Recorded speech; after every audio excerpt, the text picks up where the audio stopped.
Great. So welcome everyone to the Center for Women in Business. My name is Lisa Kaplowitz. I am the director of the center.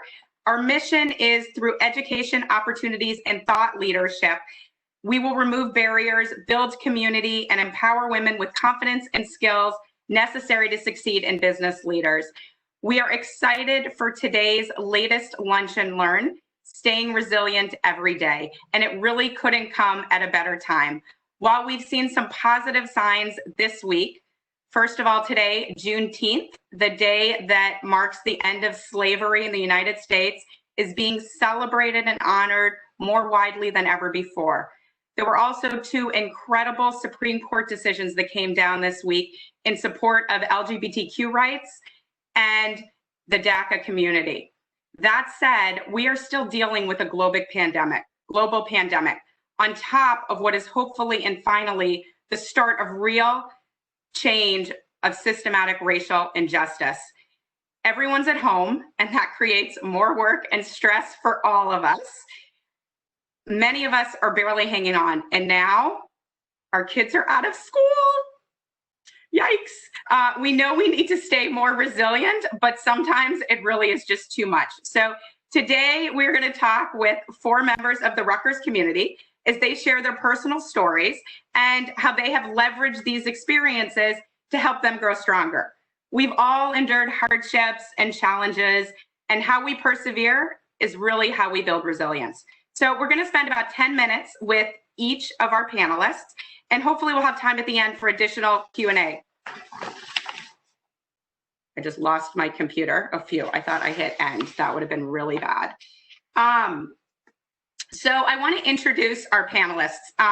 Subin Yu, Director of Marketing at CRC Bond Opportunity Trading Fund at Christofferson Robb & Company. She is a proud RBS graduate in finance and also an accomplished cellist, even performing at Carnegie Hall.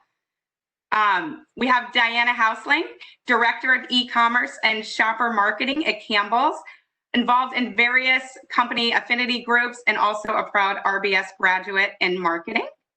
We have Rick Green, who's a partner at Heidrick & Struggles and previous Chief Human Resource Officer there. He launched their Accelerating Women's Excellence program. He grew up around Rutgers University, and I'm proud to call him one of our founding board members of the Center for Women in Business. And finally, we have Sandra Lewis, author of Life in 4-Part Harmony, Get Everything in Your Life to Work with Everything Else in Your Life. I really need that right now. Is a personal energy strategist for professional women facing challenges to their well-being and effectiveness, and helps them before they reach that burnout stage.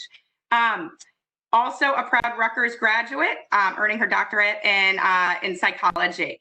So I want to start with Subin. First of all, thank you for being here. Thank you, Lisa. I always like Center for having me. Of course. I always like to start out asking, how are you? Good. My kids are also out of school, so we're great. We're fine. Thank you for asking. Great. So your world, as it has for many of us, has really crashed into one. We're starting to call that overlap here at the center. It's not balance, it's not integration. Everything is literally overlapping at once. Your mom, your wife, your caregiver to young children, educator, cook, cleaning person, gardener, all of this pro bono, and you still have a paid full-time job outside the home. So you spoke to me before this event about some of the tough times in the past when you really realized how resilient you actually were. Can you share some of that with our audience? Sure. So thank you, Lisa. Good afternoon, everybody who's participating. Thank you all for joining. Good afternoon to my fellow panelists, Diana, Rick, and Sandra. And thank you again to the Center for Women in Business for having me on the panel. And also congratulations to all the recent graduates of 2020. Before I get to your question and to talk about resiliency and my past experience, I just want to quickly reintroduce myself. My name is Subin Yu. I'm a graduate of Rutgers Business School, 2004, majoring in finance. I have very fond memories of my years at Rutgers, forging wonderful relationships over the last 20 years. And since graduating, my whole career has been in the hedge fund industry on the fundraising, marketing, and investor relations side of the business. And for the last few years, as Lisa mentioned, I've been with Christofferson Robb, which is a leading investment manager based in New York, focusing exclusively on bank and financial credit. So when we first talked about this topic of resiliency many months pre-COVID, we were focused on resiliency, stress, and career-life balance for professional women. Now, post-COVID, the same applies. Not much has changed, except as many of us are going through very challenging times over the past few months. Stress level is higher, anxiety levels are higher, and we're really getting tested on how resilient one can be. And I think in one's life, some are fortunate to go through very few challenging periods, and others are less fortunate and they feel like they're going through much, much more.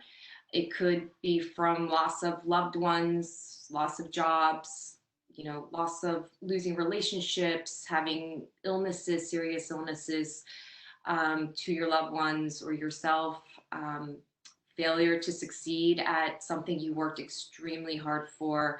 Maybe it's a new business venture, or a competition or a project. And any of these examples really test one's resiliency, one's way of coping and overcoming obstacles. It tests one's emotional, psychological levels, and how one deals with stress, how one deals with high anxiety. And, some are better at it than others. And I feel like as one gets older, life gets a lot more complicated. So for professional women like myself, currently, as you mentioned, my life really has crashed into one.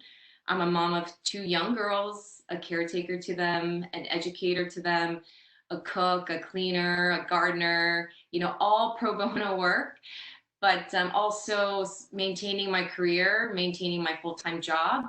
I'm also a wife. I have an amazing husband who's been a great partner in sharing the responsibilities, as both of our lives have crashed into one.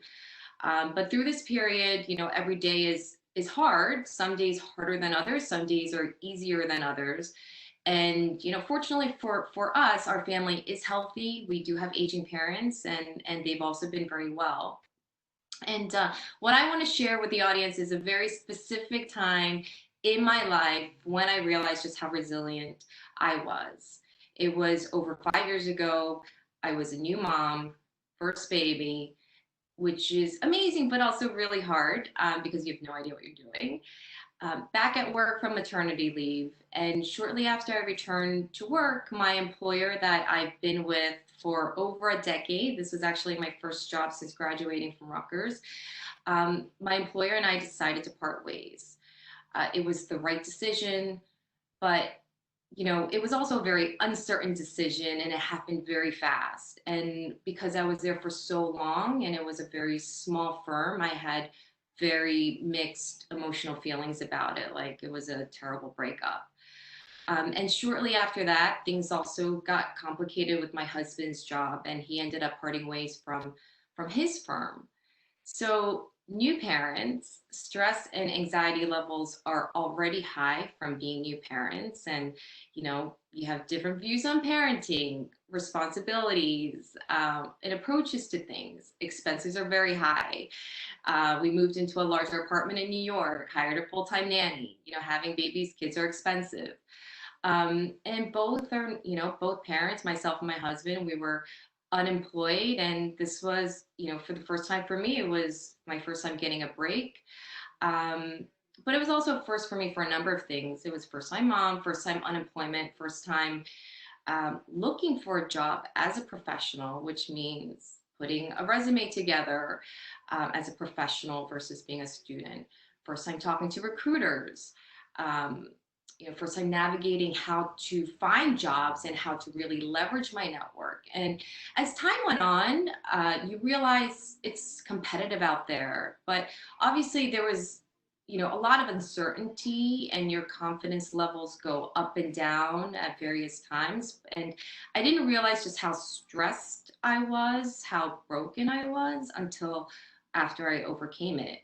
And eventually, we both found jobs and our careers continued and life started feeling normal again. But, it's really through this experience that I recognized that I am very strong, and a lot of women and a lot of moms, and, we are very strong. And if I can get through that time period, I felt that I could get through many, many hardships that can and will be thrown at me over, at my life for many decades to come.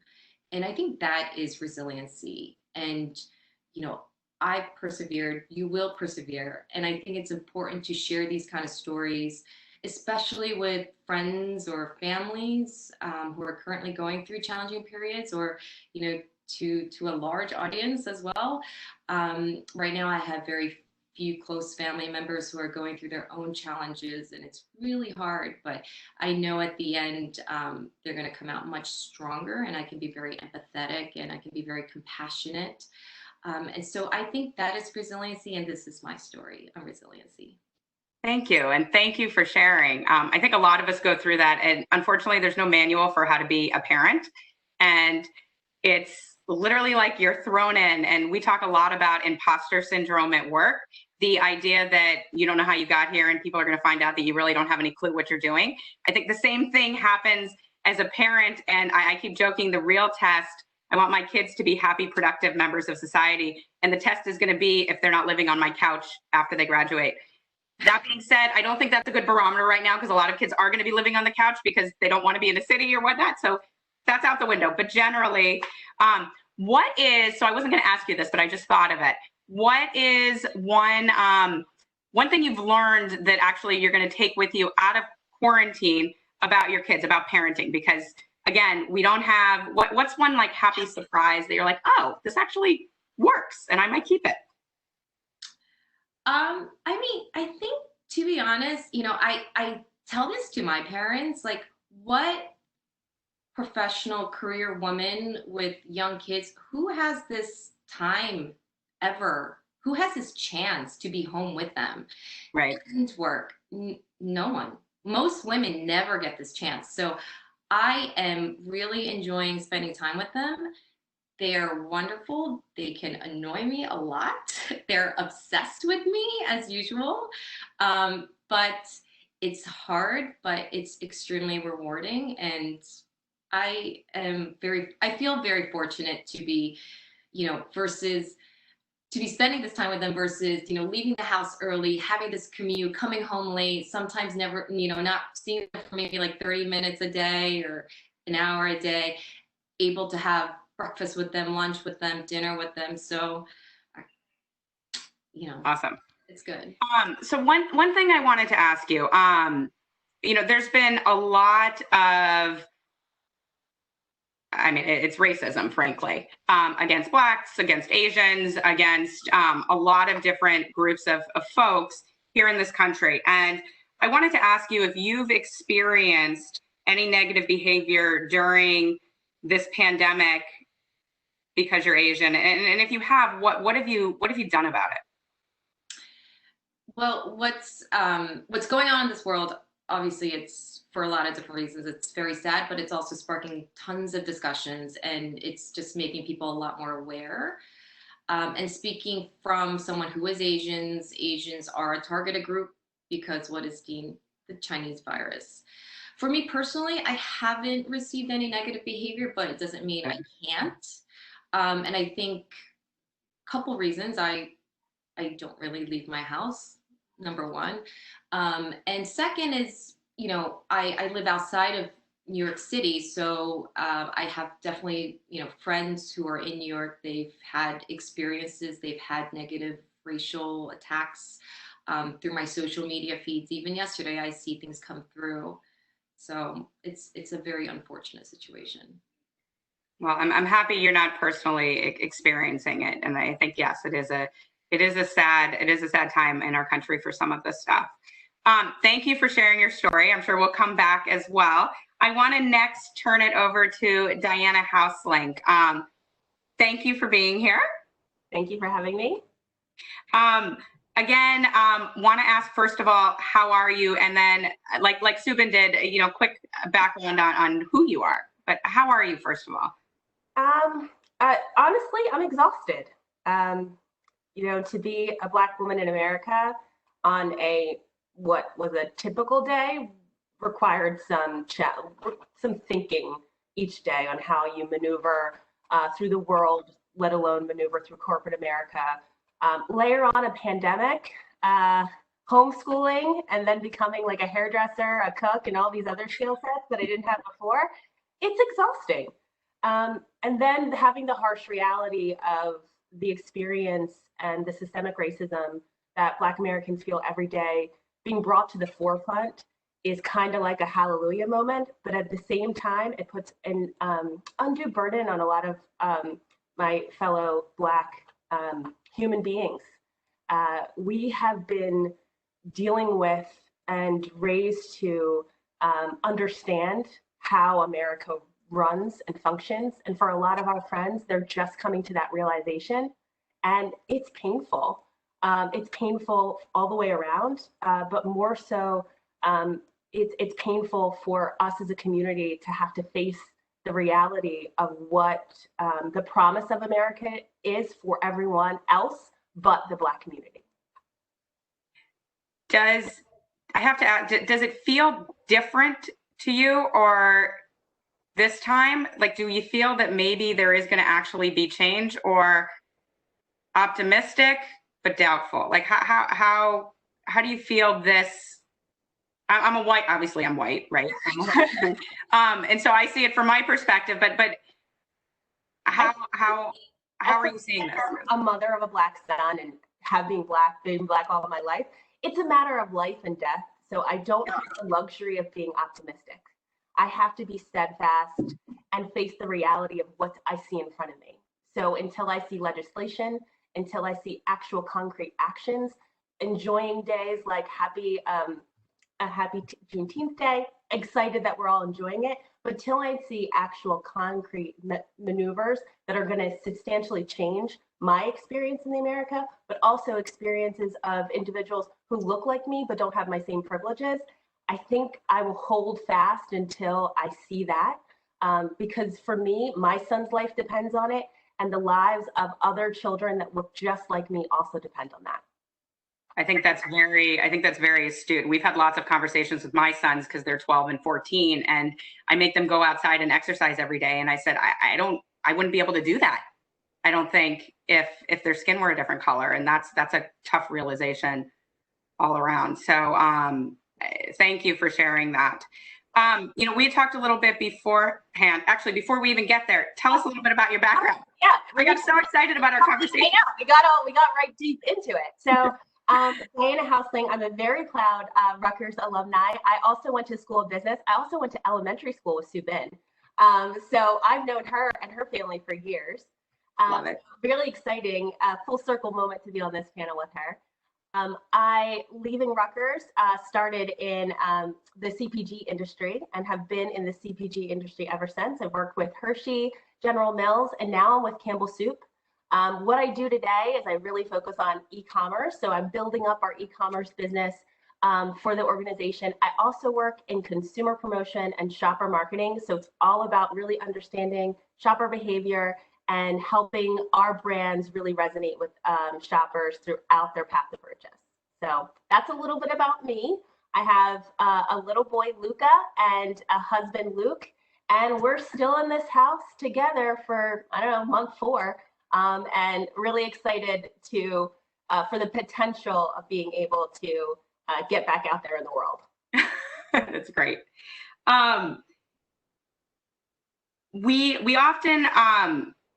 We're often given the advice to, own our careers.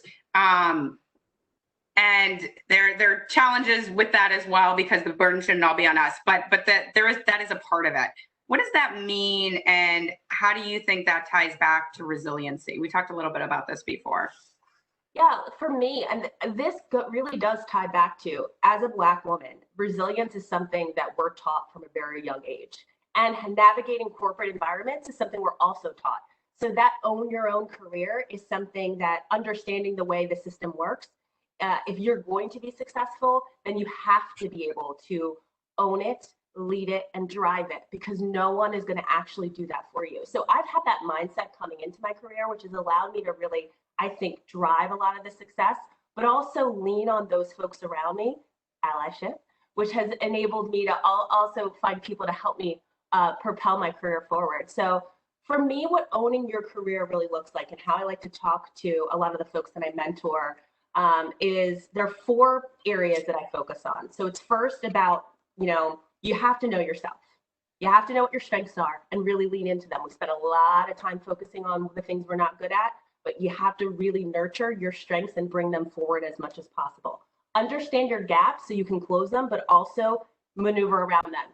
If you have a gap in an area, can you hire somebody on your team that helps balance out that gap? Do you have a friend, peer, advocate that can work with you on that gap? So really being thoughtful and mindful about who you are. Really knowing what you want. You have to have some type of stake in the ground, and it's okay if it changes. Although I'm old, I'm a millennial too. I don't have a clearly defined destination, but really setting forth, that 10 years, here's where I think I want to be, and setting some mile markers in between is critical. So the second thing is really about knowing how the game is played. You cannot play the game unless you know the rules. So you have to know who has a seat at the table, who are the influencers, who's making the decision. We're not in a game for everybody to like us. We want to make sure we have respect and people value our abilities and what we do, and really being overt and thoughtful about understanding how decisions are made in the organizations that you work in, how succession planning works, how calibration works, will allow you to not only get promotions, but also get really cool projects that let you demonstrate your strengths, put you in stretch positions that you never thought you could be a part of. The third area is about building your brand. Jay-Z says, I'm a businessman, not just a business. So he really focuses on himself as a brand and what that means. And that makes him attractive to companies, to organizations, and they really want to leverage him because he's established that brand. That doesn't just hold true for celebrities. As individuals, we have a brand that our community sees us as, and the people around us and they work with us as. You want to be the go-to for whatever that thing is you think you're good at. For whatever that thing is, that special and unique that you bring to the table, you want to make sure you establish that brand and you're consistent with that. So really being thoughtful and intentional about that is very important, but it also requires that you nail your day job. And especially as a Black woman, making sure that there are no holes that can be poked into my day job is something that I think about on a regular basis. Performance is key. The last thing, and I think the most critical thing that I think about, is really about building your network. And your network doesn't have to look like you. You don't have to have the same hobbies. My network is full of the most diverse and unique people, and I benefit greatly from them. And the way that I tap into my network are a couple of different ways. So I have peer advocates that I leverage. These are the folks that have a skill set or a strength that I don't have that I can lean on, that I can go to, and they help make me better. I have mentors. These are folks that I can show all my dirty secrets to, and they coach me. They give me that tough, critical feedback. They push me to be better, but they also see my full potential.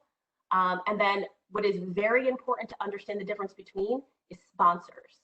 I have identified critical sponsors throughout my career, both in my company, but also outside.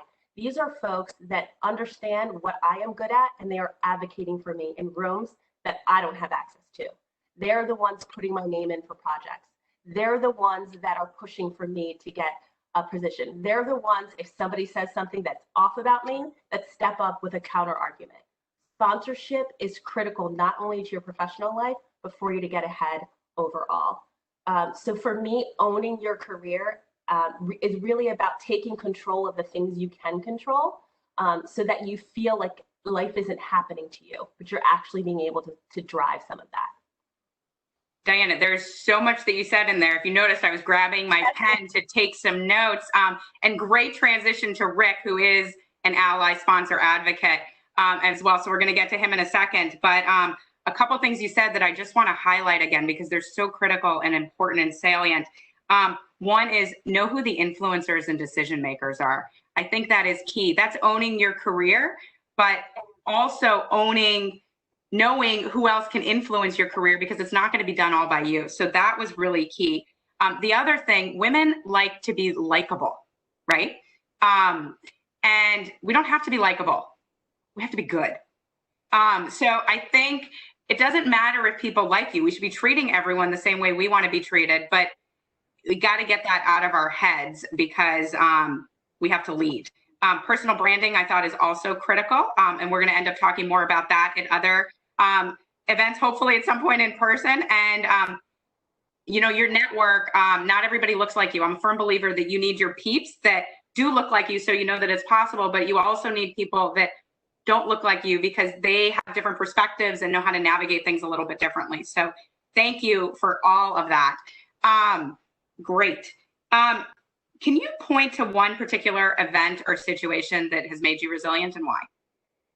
So coming out of, I think when I worked in General Mills, my husband started to get sick. My husband was losing a lot of weight and doctors couldn't really nail down what was wrong with him. And then at one point, he just ended up in the hospital. They thought he had lupus. They weren't sure. There was a lot of tests. He had to go on a respirator, which meant he was unconscious for multiple weeks at a time. So it heavy stuff. And I have a young son at the time. At the same time, my son was very young, who also had some medical issues. So, and I didn't want to be the woman at work with a sick husband. So I was still calling into meetings. I was using the nurse's office. I would stay at the hospital and then go use the nurse's office and do a call so people wouldn't know. Very few people in the organization actually knew that my husband was sick.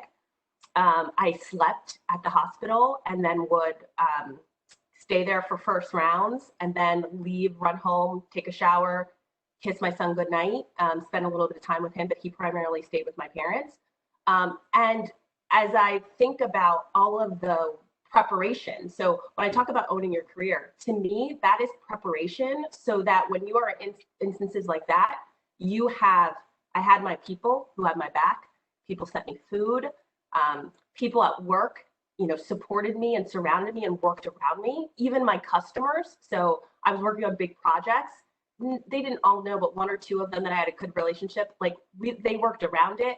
I had my people and they supported me through this, but I also proved that I was stronger than I thought I was, to Subin's point.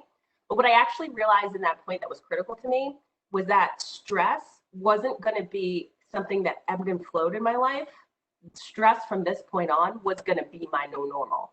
So understanding how I react to stress and really being self-aware of my triggers so that I could show up well. Because if somebody's talking to you about a can of soup and your husband's sick, you're like, this is stupid.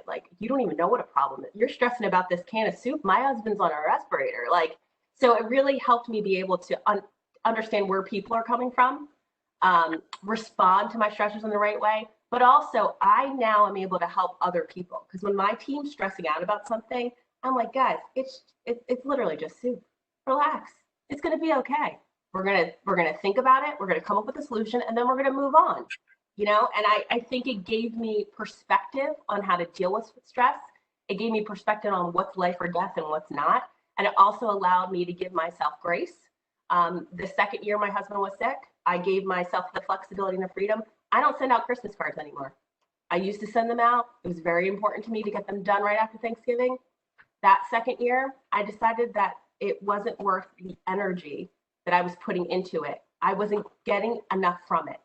So I've just, coming from that situation, learned to be ruthlessly conservative with my energy and focus it on places that either feed my loved ones, my goals and my aspirations, or feed me.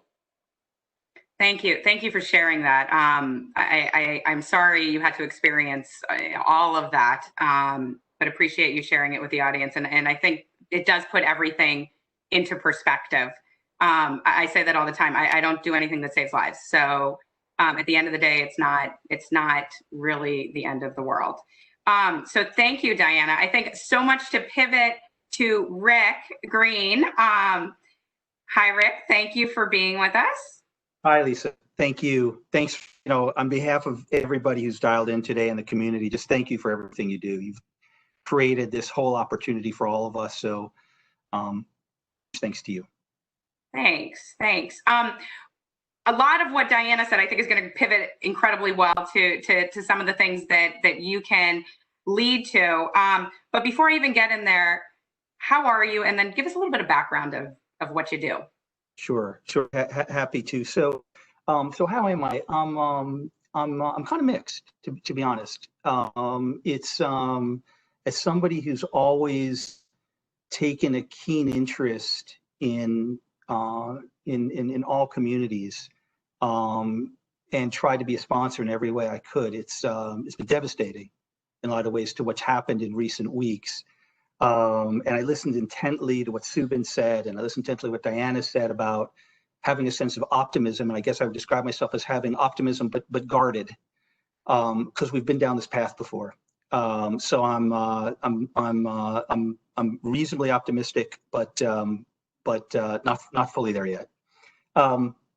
On a personal level, feel incredibly blessed. My wife and I recently celebrated our 23rd wedding anniversary. We've had a fantastic time together. We have a terrific 15-year-old son going on 16. His big thing is he's going to be starting to take driving lessons soon. So mom and dad are trying to gear ourselves up emotionally for the resilience of going through that process together. But generally, he's a terrific young man, and really proud of everything that he does. Briefly, in terms of my background, I'm a partner with Heidrick & Struggles. Heidrick & Struggles is one of the most recognized executive recruiting firms globally. We actually started the retained executive recruiting industry almost 70 years ago with a single CEO executive search for a company in Chicago, and have maintained a real focus in board and CEO work. And that's primarily what I do. Most of my work is in CEO succession planning. So a lot of the comments I'm going to share are built around my observations of talking with corporate boards, incumbent CEOs, and leaders who are on the cusp of being up for a CEO position. Awesome. Well, thank you. And you've been such an asset to the center as well, and we really appreciate that. So you've run, HR departments. As you said, develop CEO succession plans.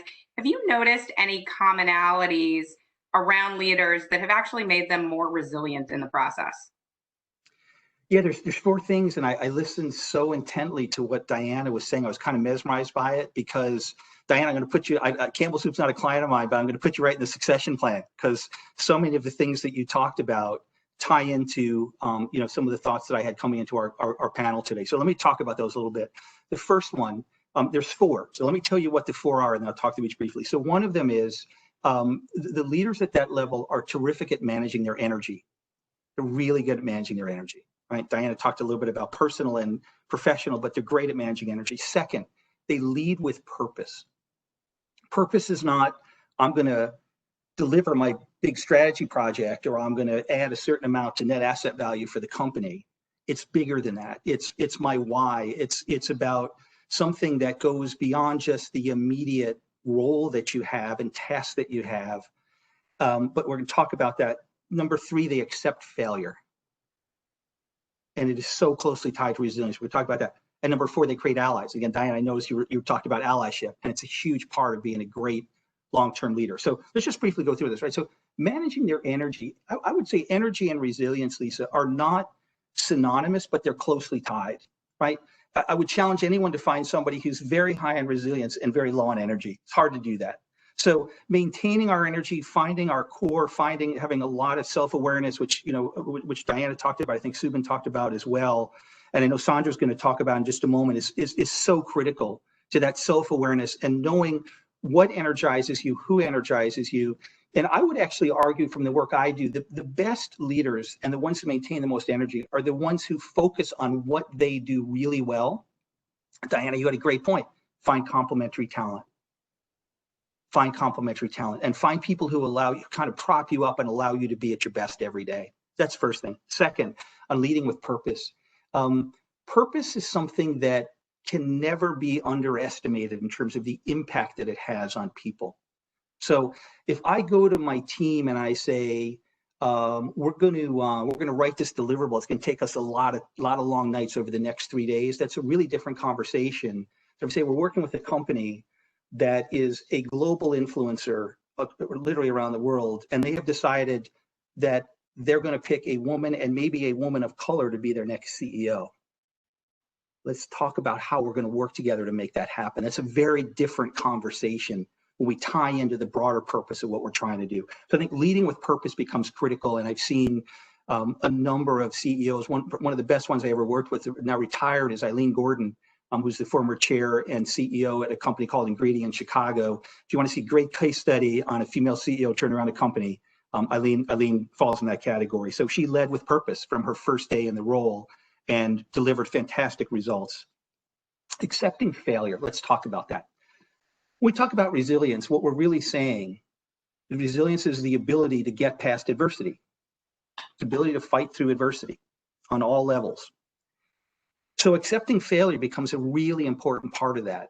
And I would argue that the leaders who are the best CEOs, the best CFOs, the best really top of the organization executives are those who've learned to fail well, not to never fail. They've learned to fail well, and fail well has two components. Number one, own it. You made a choice to try to make the business, the company, the team, the culture better, and it didn't go the way you expected.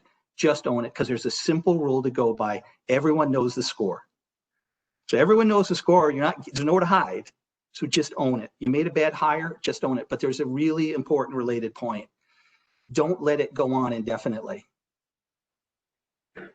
Failing well means you own it and you act quickly. Instead of working with hope or working against all the data you have and maybe what all of your allies are telling you, failing well means you act quickly and you remedy the problem. And then the fourth thing is creating allies. And creating allies, the way I think about it, is really simple. You can run the marathon on your own, or you can get 4 people to each run 6.5 miles. And if you do that, not only do you get diversity of ideas and you get energy from each other, but you don't personally have to run every step. And you don't have to personally draw on your own energy and own resilience. You have people to run that race with you. Rick, I think that was great. I feel every time I talk to you, I feel like I'm getting my own personal coaching lesson. I'm glad, Lisa. Which is awesome. High energy, leading with purpose is so salient because it gets people on board. Surrounding yourself with talent that you might not have, I think, is critical, and being self-aware enough that it's okay, I don't have to know anything. Loved the marathon analogy. Marathon seems daunting for me, and I was an athlete, but if I trained, I could probably run 6 miles, right? So I think that was really good. Let's lob onto that with the ally, because you're not only an ally, but you're really an advocate. And there was a question that was asked as well about how do you get a sponsor, but what is the role that you think men play contributing to financial colleagues and helping them remain fully resilient in achieving their personal and professional goals? Yeah, I think there's a few things, and I'd love, time permitting, or maybe in separate follow-up, to come back to the person who asked about sponsorship, because that's such an essential part. Diana talked about it. It's a big difference between a sponsor and a mentor. Diana talked about it in her work, in her career, and it's something we do in a very big way in our ALL program, our Accelerating Women's Excellence program at Heidrick. I think there's a few things on being an advocate. So one of them is it's very difficult as a male to really understand the challenge that women have personally and professionally, but let's talk specifically in the workplace. That doesn't even begin to address the challenge that women of color have in the workplace. But let's just talk women broad. It's really hard for men to understand it. I've had to go through years as a consultant working at the top of organizations, an HR executive multiple times, to even begin to understand it. Why do I share that? Because I think one of the most important things men can do to be a really good advocate is, first and foremost, to understand the challenge that women have. I'm going to briefly tell a story that simply changed my view on this. We have this fantastic program at Hydra called AWE. We take 24 of our top female partners from around the world through it. They go through a year-long program as a cohort. We had an in-person session with the first cohort. This is a couple of years ago now, and we had a dinner together the night before we closed out. And I'm sitting there thinking, this is pretty good. I'm the only male in the room, head of HR at a firm that sponsors a program like this. We've got this phenomenal talent in the room, learning from each other and challenging each other. We've changed the maternity leave policy in a big way. We're doing pretty well. And thankfully, some of the partners in that room had the courage to start to talk about the microaggression that they go through every day. And to help me to start to understand, not just me, but all of us, but as a man, I had the biggest learning curve to start to understand the microaggression. So what does that look like in terms of being an advocate? Understand that a lot of our systems that are in place in performance management and compensation, even in hiring, have language that favors what's traditionally male behavior over female behavior. It's not an intentional bias in most cases, but it exists. So when we went through this process with AWE, we went back and we started to review some of the wording in our HR practices. We saw ways we built in bias we never had any intention to do. And I would argue that many, many companies do the same thing. And the net result is they cheat themselves of the value that so many women can add above and beyond what they're doing because the systems work against them. That's one thing.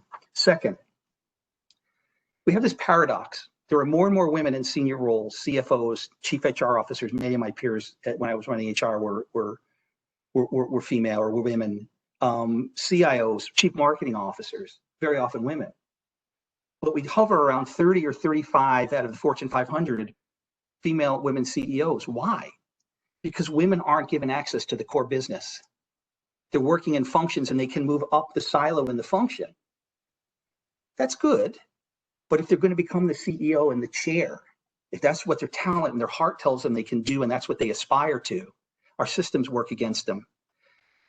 And so one of the things a really good male advocate does is they bring the women they work with, who they sponsor, into the core business as much as possible, so that when the individual rises to a point that a board is looking at them and saying, maybe that's our next CEO, they don't have the argument against them that they're a functional specialist.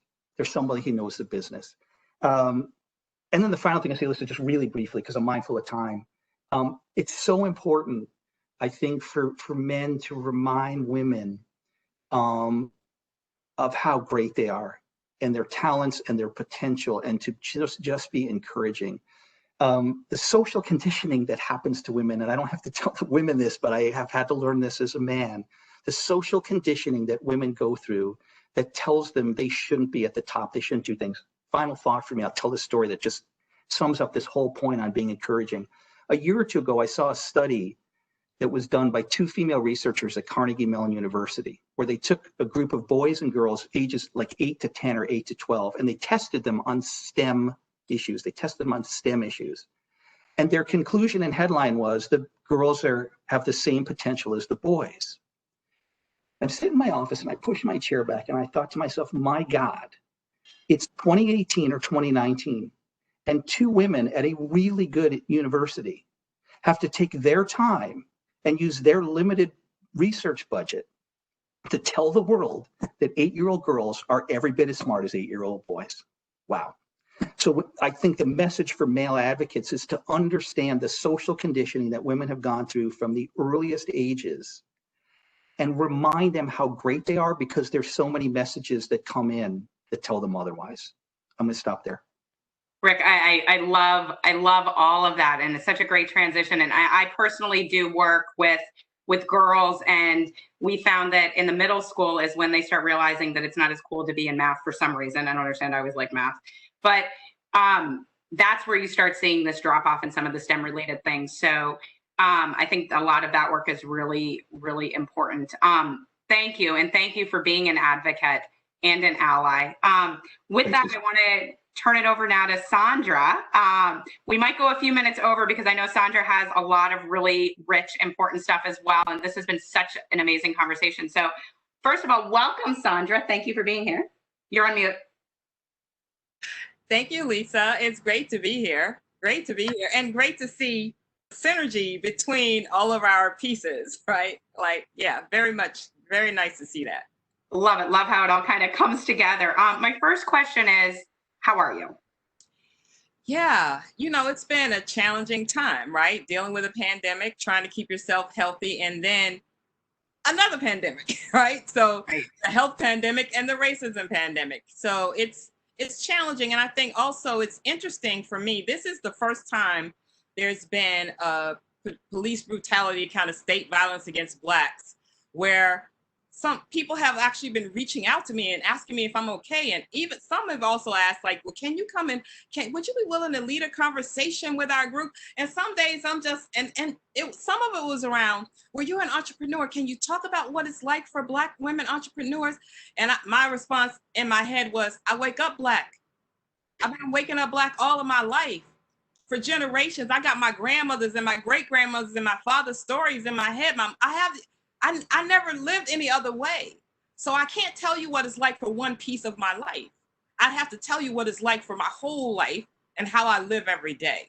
So that's been interesting to navigate, right? Just interesting to navigate that people are now sort of waking up, but what they still don't see is the whole of it. And that's kind of what we're talking about today, is like how all of the pieces fit together and how really this is a part. I mean, that's a part of what I think is happening for us. We're figuring out how to transform into something new and how all the pieces fit together. Right. No, I think that's really important. I've been reading a lot and seeing a lot of, people. Like, I've been like this my whole life. Why has it taken you so long to realize that there's an issue? I've known there's an issue the whole time. Like, and I know as a woman, right, it's a different issue, but I experience, unfortunately, some bias as well. Again, not making a comparison at all, but it can be frustrating to realize that, I mean, how could you not have realized this? But at the same time, again, we can't rely on hope because it is, as Diana said, a life or death situation. That, I guess, acceptance is the first step. But I liked a lot of what Rick was saying, that didn't even realize that some of this bias existed, even in the hiring practice and everything. Like, some of that is so profound. Yes. So this is, I think, really what this time is calling us to. It's calling us to break down everything we knew, everything we did, and make something new and better. Because what we've had, right, literally has cut off the breath of certain people. It's cut off circulation. People haven't had access, right? The breath has been cut off. And we see it in so many ways. Like, we can see it with the virus. We can see it with people dying on the street. So we're being asked to transform ourselves. And I think a part of transformation is, how does everything work together? You can only transform if you understand relationships between things. If things don't cooperate with each other, there's no way for us to transform and grow. And that's what we're saying. So as I thought about resilience, and I listened to everybody's story, everybody talks about what psychologists say is kind of two aspects of resilience. The bounce back part, you got to adapt, but then there's the growth part. So you'll see people talk about what's called post-traumatic growth. That's now called that. But even the people who came up with that phrase recognize this idea of growing through adversity is something that has existed for a long time. My mother calls it blessings in disguise. My Qigong teacher calls it everything working for your good. So ancient traditions and science agree. Adversity can help you to grow. We just have to figure out how now do we take the pieces and begin to see the harmony and figure out how to help ourselves expand. No, I think that's so important. And I think finding that silver lining, I had a really unfortunate incident this week. The first time I actually let my son go play with his friends, socially distanced on a bike, he ended up getting hit by a car. He's okay. He has a massive concussion. But in his school in 8th grade, they have to write this focus speech. And most of these kids haven't experienced anything. And so literally he's in the hospital and says, "Mom, I have a focus speech now." And I was like, okay, well, good job for having that positive attitude. So I think that's really important. Along those same lines, how can we move from surviving to thriving? Can you give us some strategies for managing stress and navigating uncertainties so that we can actually stay resilient? All right. So long term, I know it's a lot. Yeah, that's a lot. So in 45 seconds, right? So I like to think about 4 practices, and they all build on everything we've already said. So the first practice I call wisdom, which is about first you have to recognize there's a problem. You got to see it's right here in front of me and it's calling me to action. So that means you have to be tuned into your body, into how you sense things, into what your emotions are saying to you. And in order to do that, you have to eat, move, sleep, and breathe well. You cannot be emotionally intelligent and present if you do not take care of your body. Right? So you're home now. You have everybody with you. So maybe part of the day you're playing with your kids as your downtime. But you have to take care of yourself. The other thing is you breathe. Deep breaths take the body from being all sympathetic into being parasympathetic, more calm, more able to focus and do things. So mindfulness practices are like gold right now. Second principle, rhythm. We need something, right? We're all discombobulated. Things are uncertain. Things are falling apart. We thought we knew that we were feminists and we were doing the right thing in the world, but now we discovered we haven't. So how do we find some certainty again, right? Because that throws us off. Create routines for yourself. Rick talked about energy management. It's one of the things I love teaching people. Get a list of the things that you do and look at the ones that take you out and leave you down.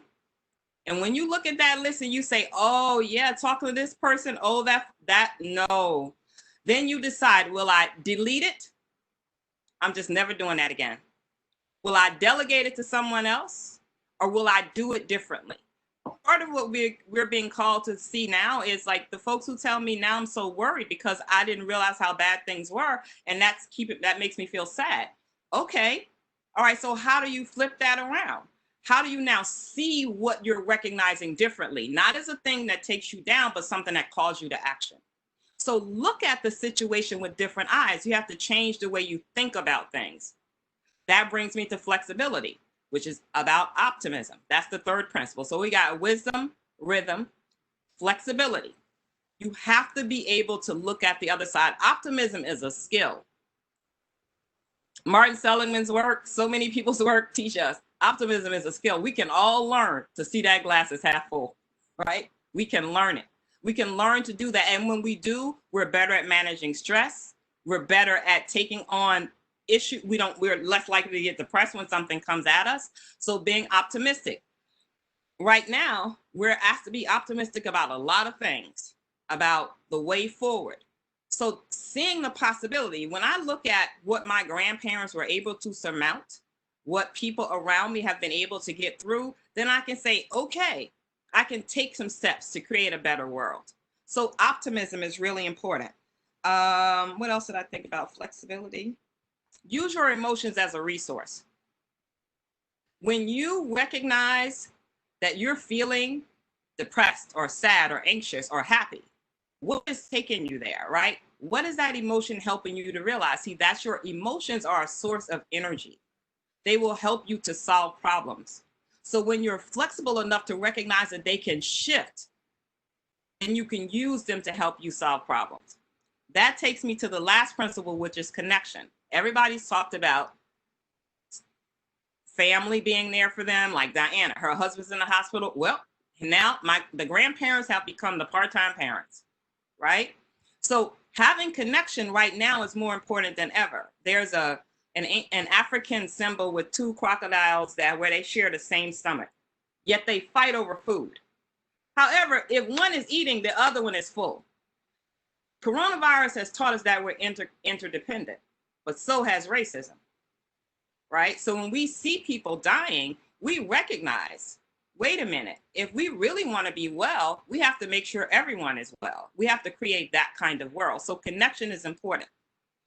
Connection for me also means being connected to your values and what drives you. That is your purpose. This thing that exists inside of you that will show up as a mom, it will show up as a sister, it will show up as an advocate. That purpose, that deeper thing drives you. So you don't have to feel like you're being pulled in different directions. You can actually be grateful that when I give more time to my children, this is what I receive back. When I take a little bit out of work and I give it over here, I get this back. So this connection is really important, but connection and the ability to sustain is driven by purpose and values. So that's where we have to get to. We have to get deep into the who we are that sustains us from the core. We have to lead from the inside out. And it's values and purpose that will give us the power to do that. I love so much of what you said. Again, taking notes. And what's so great is we try to have these organic, authentic conversations. And we talked a little bit about what we were going to say beforehand, because you always need to prepare, but not to this extent. And I am amazed and so happy of literally, Sandra, as you said, how everybody's comments all have related to each other, and everybody is talking about purpose and leading from within. I heard it, I think, out of every single person, and that really is what an authentic leader is. So much of what you said in energy management, and I think that ties really well to what Diana was saying about the Christmas cards, and I think I might scrap them this year. Yeah. It's a huge stressful thing.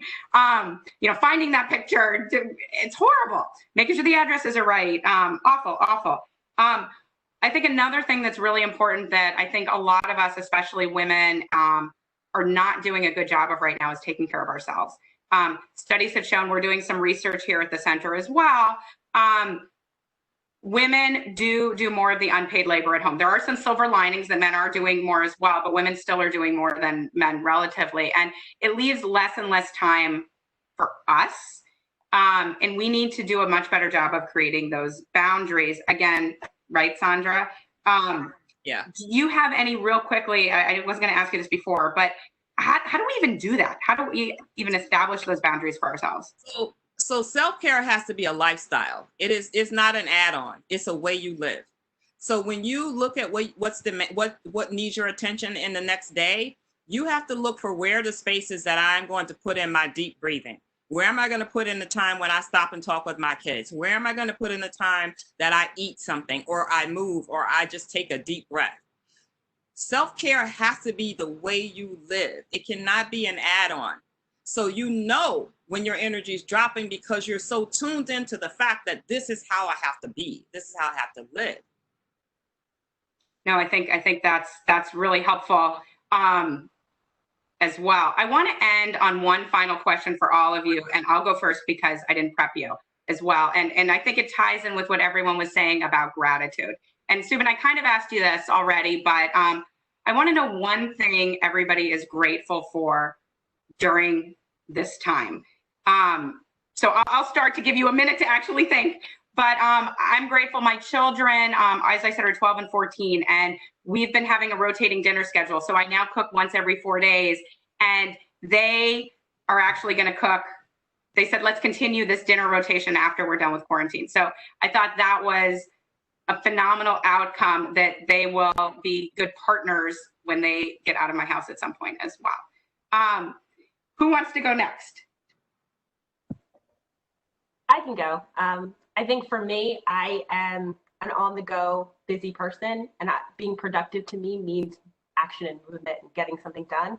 This forced pause has really required me to take a step back and re-examine all of the movement that I was making and making sure that I'm intentional about it. So definitely going to try to keep that when we get back to running and gunning. Love that. Who wants to go next? I'll go. Mine is actually very similar to Diana's, is that I've gotten so much closer because I had to shift so many like face-to-face presentations I had. And then I had to go like, oh, we can't do those now. So what will I do? How will I be present, with people that I want to serve? So I had to kind of take a step back and say, so what does the work really mean to me? How is it connected to my purpose? And that's been the beauty of this, is just getting deeper into why I do what I do, even whether it's with the college students or with my clients as an entrepreneur. That's been beautiful. Love that. Rick, I see you're unmuted. So do you want to go next? Yeah, at least I'm happy to. So much of the work I do, and I plan to do, kind of longer term, is around navigating difference. It's around navigating difference, and I'm so grateful that we can have forums like this and talk about issues openly the way they are. I'm grateful to be part of a firm where one of our really terrific partners led 4 conversations in the last week on race and had literally hundreds of employees coming in and talking about it. So I'm just grateful that all these issues that have so long been ignored and gotten in the way of just allowing people to live their best life and be their best selves professionally, we're finally starting to create a forum for and acknowledge and talk about. Totally agree. And Subin. I'm definitely grateful for the connections. I think during this time, a lot of people have connected with people they haven't talked to in a while. So I'm always reconnecting, continuing to connect with friends and family members. And Diana, I haven't seen you in a long time too, so love it. Awesome. Well, thank you all. Thank you everybody for joining us. If you want to find out more or support the Center for Women in Business at Rutgers Business School, you can go to business.rutgers.edu/women. So thank you all, and we hope to see you very soon. Be well, stay healthy, and keep washing those hands. Thank you. Thank you.